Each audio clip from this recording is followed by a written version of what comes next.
Maoist అగ్రనేత హిడ్మా ఎన్కౌంటర్‌లో కీలకమైన కొత్త సమాచారాలు వెలుగులోకి వస్తున్నాయి.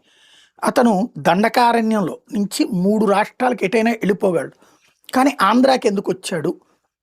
ఆంధ్రాలో యాక్టివిటీస్ అనేటటువంటిది ఉత్తుత్తి ప్రచారం. ఏమీ లేదు. కానీ అతను ఆంధ్రాకి రావడానికి వెనకాల అతిపెద్ద కారణం ఉంది. సాధారణంగా పోర్టుల నుండి సరుకులెళ్తుంటాయి.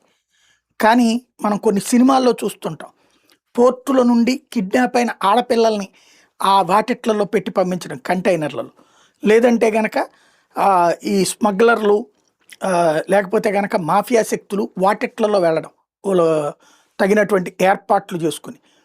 ఎందుకంటే అప్పుడు ఏ పాస్‌పోర్ట్, వీసాలు లేకుండా దొంగచాటుగా వెళ్ళేటటువంటి వ్యవహారం అనమాట. అట్లాగా ప్లాన్ చేశారా? హిడ్మాకి సంబంధించినటువంటి 6 మాత్రమే తోడున్నారు. మిగతా దళం ఒకటే. విజయవాడలో పట్టుబడింది. ఇంకోటి